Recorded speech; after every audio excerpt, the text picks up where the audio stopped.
Hi guys, welcome to Get Real Life TV. Right now we are in Erinjinyan-Ekiti. Erinjinyan-Ekiti. This is a visitation to Erinjinyan-Ekiti where Erin water in a river flows uphill. So we just came to a spot to pray. One of the sacred places in this town is where we are right here. Then from here we'll be going to the river to pray.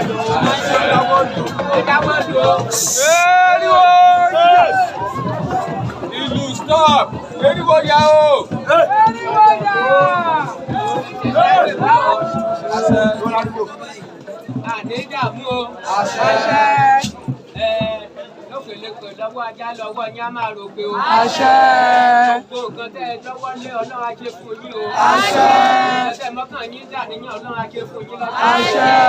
Ẹ ní dààmú o. Àṣẹ. Ẹ ní ṣí ọkọ̀ wọ o. Àṣẹ.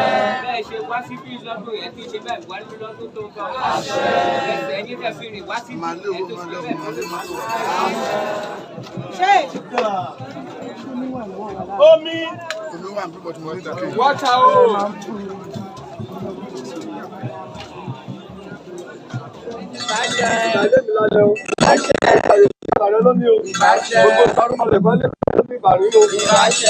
Omi náà tẹ̀ kan sí tẹ̀yàn rì. Èrè ìwọlá ayé ìṣọdún rẹ̀ lónìí. Gbogbo èèyàn ọmọ gbárùmọ̀lẹ̀ ọtí kọ̀ tó gbárùmọ̀lẹ̀ ó ti kò sí. Àpé lágbàáyé ara lónìí o. Aláwọ̀ pupa, aláwọ̀ dúdú, àtọ̀kọ̀kọ̀rọ̀ inú, àtòjó inú, àtẹ̀jẹ́ òdì òun lára lónìí o. Gbogbo èèyàn aláwo, àgbààgbà awo, ọmọdé awo, èyí kò ṣe ìfẹ́ ẹgbẹ́ awo. Gbogbo ní aláparapọ̀ lóní gbogbo èyí lọ́sùn. Gbogbo ní aláparapọ̀ lóní o. Erin ayédúpẹ́ ni ayé ṣàyájọ́ ọdún rẹ̀ lónìí. Mọ́jà ìrìn àgọ́ o. Gbogbo èèyàn àgbààgbà gbogbo àjẹ́ mọ́jà ikú àṣìnà o. Gbogbo ní ìpèlé ni o. Gbogbo lẹ́nu ọlójú. Láyé lẹ́nu tòrò. Gbogbo obìnrin kẹ̀ kọ̀mẹ́ńdà pa mọ́jà ìdáni ọjà bọ̀ o. Ẹ̀yà kan bá ti gbómi kò láwùjọ ni jẹjẹ o. Adégbòlóye bẹ̀ ọ̀rọ̀ lónìí kómi ọ̀tá kọ́tàkọ́ bàbá ní kómi kẹ́ ìpòrò náà o. Kílẹ̀ tòrò kí Nàìjíríà tòrò. Gbogbo ilé kọ̀ọ̀kan ìlú kọ̀ọ̀kan kí kálukú ti jáde níbẹ̀ tòrò. Afẹ́gbùjọba tuntun kẹ́ ẹ̀ tó gbogbo àwọn lára. Kẹ́ gbogbo àwọn lára. Kẹ́ gbogbo àwọn lára o. Yorùbá kó tòrò. Yorùbá tòrò kí Nàìjíríà tòrò jẹ́ pé ìrọ̀lẹ́ àwọn Orisha ṣe. Wọ́n dáwọn ẹ̀sùn ìwájú tó fún ọmọ máa lọ́ọ́ fi ọ̀gá Ká ní sinmi o. wọ́n máa fún alẹ́ tọ́ wa. Wọ́n kọ́ sí wọn ní wọ́n fún alẹ́ tọ́ wa. Wọ́n kọ́ sí wọn ní wọ́n fún alẹ́ tọ́ wa.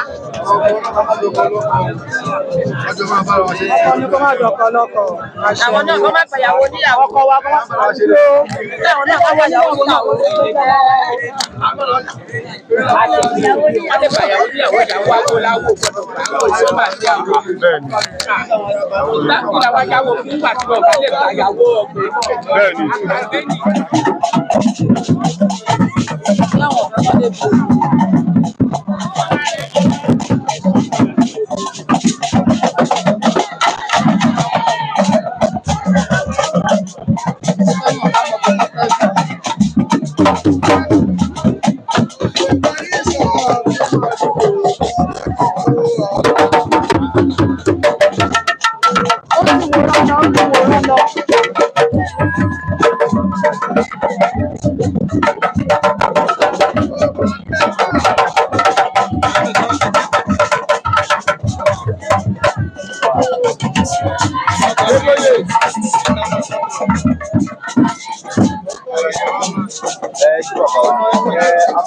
Nípa ọ̀làjú tó dé nísìnyí, ìdí ọ̀làjú tó tún ìgbà tí Yorùbá ṣe àbí ìgbàsẹ́yìn Yorùbá.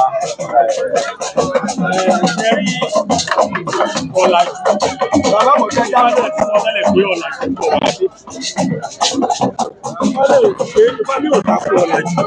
Yorùbá sọ pé ìgbà tó dé la ó lò táwọn mìíràn bàbá ń ṣàwọn ilé ayé àwọn kò sí kẹtọ́ pé kí èèyàn ọ̀làjú dé lóòótọ́ ọ̀rọ̀ mi ò sí pé ká má lajú a gbọ́dọ̀ máa lajú sí náà ni gbọ́dọ̀ yẹ ká máa ṣe àṣìkọ́ ọ̀làjú tó dé táwọn èèyàn wá ṣe ń lò ó fi ń takò àṣà ó sì fi ń takò ẹ̀sìn kódà ó ń fa ikọ́ ìtọ́jọ́ ó sì mú kí ẹlẹ́yàmẹ̀yà máa wà nínú ilé láyé ìjọ tí ẹ bá wo káàkiri lọ́la yìí ó ga bàbá wa lẹ́nu wọn làwọn òkú yìí kó fún wa àwọn bàbá ló kọ́kọ́ ṣe tẹlifíṣọ̀n wọ́n tó yí pé bá a ṣe mọ̀ ọ́ lò wọ́n tí ẹ bá wà ní ìlú Èkó nísìn wàá gbé àpò kalẹ̀ wàá pè wọ́n dẹ̀ rí nínú àpò yẹn ìyẹn túmọ̀ sí pé tẹlifíṣọ̀n àwọn bàbá wa nìyẹn pàápàá handset táyọ̀ nísìn àwọn bàbá náà ti kọ́kọ́ ní tó bá wà lágbókè òkèsè àwọn ní nǹkan bí bára wọn sọ̀rọ̀ tó fà á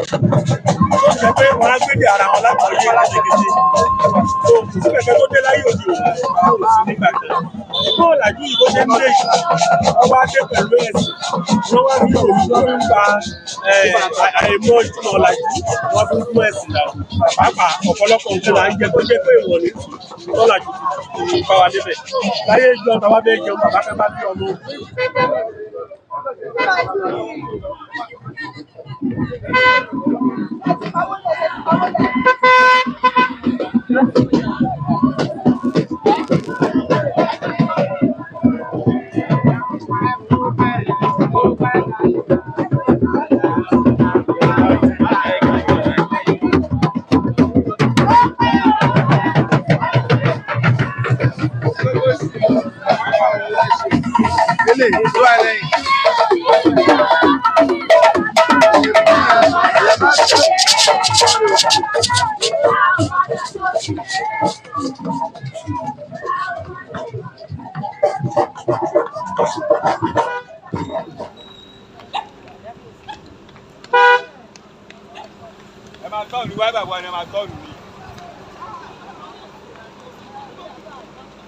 Then zoom one go to turn over.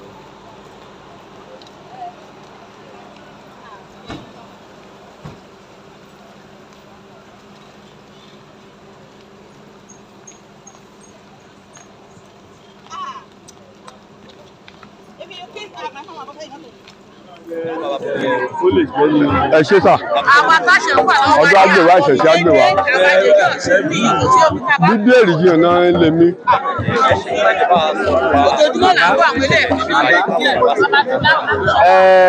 Ìṣẹ̀ṣẹ̀ àgbè gbogbo wa eléyìí lálẹ́ àgbè gbogbo wa ilẹ̀ Yorùbá ò ní bàjẹ́ ohun tá a wá ṣe lé tá à ń ṣe báyìí káàkiri àgbáyé ni pé à ń sọdún ìṣẹ̀ṣe àwọn onífá Ọlọ́ṣun à ń sọdún ìṣẹ̀ṣe lágbàáyé lórí ní Nàìjíríà àti ilẹ̀ Yorùbá.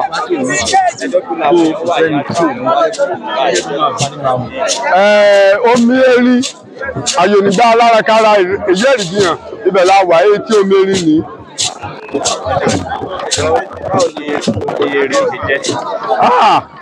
Omi erin jẹ́ omi pàtàkì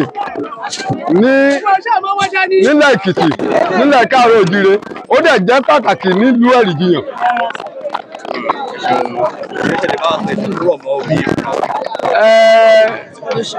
Agbójúbá ìtàn yẹn ni kò ṣojú wa ohun tí àwọn bàbá wa sọ pé erin mẹ́ta ni wọ́n omi erin àyá àti aretí ibìkan náà ti dìde ẹgbẹ́ erin wọ́n lẹ́ni tó bá ti kọ́kọ́ wọ̀ gbòòrò náà máa kóre yèyé mọ́ erin ló dẹ̀ kọ́kọ́ dànà òun náà kóre yèyé mọ́ abiyamọ ni ẹni tí ò bá ti lọ́mọ tó bá débí tó bá wá pọnmi erin tó bá finú fìdọ̀ kọ́ tí ò ṣe ìbìtà ọlẹ̀ ayọ̀ sọ nínú rẹ̀. Ìkejì ọ̀fẹ́ tó ń wò yìí wọ́n ń da tẹ́lẹ̀ ṣùgbọ́n ẹni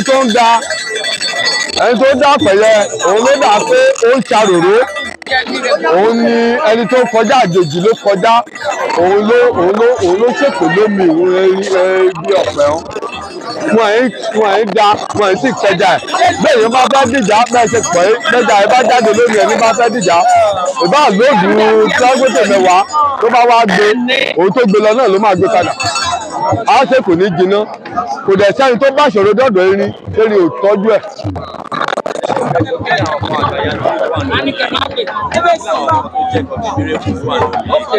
Mílíkù ilé bẹ́ẹ̀ wọ́n ṣiṣẹ́ ìyanu ẹja rẹ̀ fọmọdé bá rí fọmọdé bá wẹ̀ níbẹ̀ káwọn ọmọ àwọn máa ń ká ìsìnkú bá gbé débẹ̀ ọ̀rọ̀ rẹ̀ yá. Ìgbà kéré kọ́lùbẹ̀tì ga àti ọmọdé ọmọ rẹ̀ gbé ni omi orí ìgbé ni agbọmọlà ní ẹ̀ṣẹ̀ agbọmọba abiyamọ ni.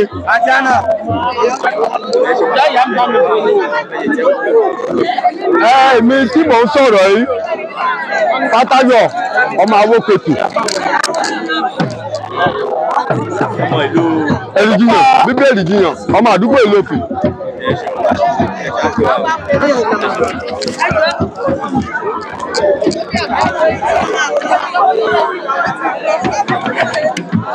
So as you have heard, so this Baba just told us about this water, and as you can see, people are here fetching the water to pray with the water. You know, as you can see, Isese Devotees are right here fetching the water, praying with the water, as you have heard from the Baba that just spoke with us. So this is Erin water in Erinjinyan-Ekiti State. As you can see, and you have heard it, that it is forbidden to kill fish in this water. It is forbidden to kill fish. So people are here to pray. They are fetching the water. They are fetching the water to pray with the water, with Erin water. This is Yoruba Life TV. So we are live and direct at Erinjinyan-Ekiti in Ekiti State. This is one of our sacred places in Yoruba land. As you can see, people are here praying, touching themselves with the water. So I am going to go there as well to touch the water, to use the water to rub my body. So this is Erinjinyan-Ekiti in Ekiti State.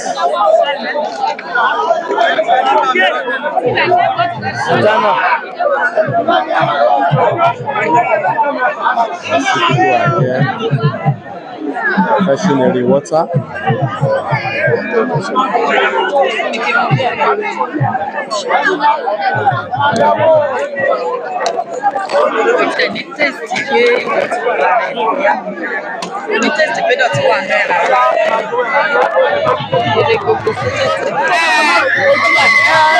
So as you can see, someone is already in trance. So this water is very sacred. If you are here, you can be touched spiritually. As you can see, someone is right there. So this is sacred water. The water is performing its power, showing its power. This is very easy. This is only water. Yeah, this water is very sacred. It has the power of the water.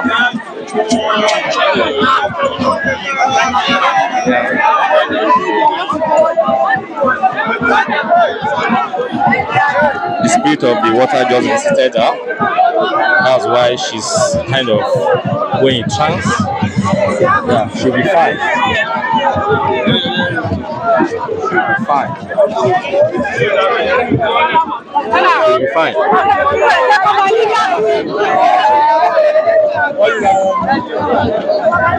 Another person is in trance now. Another person is in trance. That's another person. So the spirit of the water is touching. Definitely, this person must be from the water. Okay, so the spirit of the water already touching them.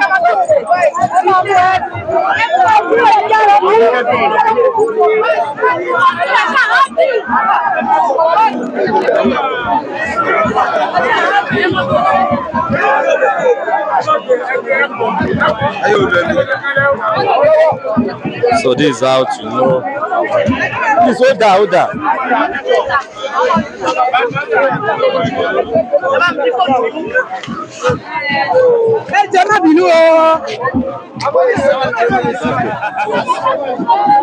So I want to touch the water now so that I can pray with it as well. This is the only water.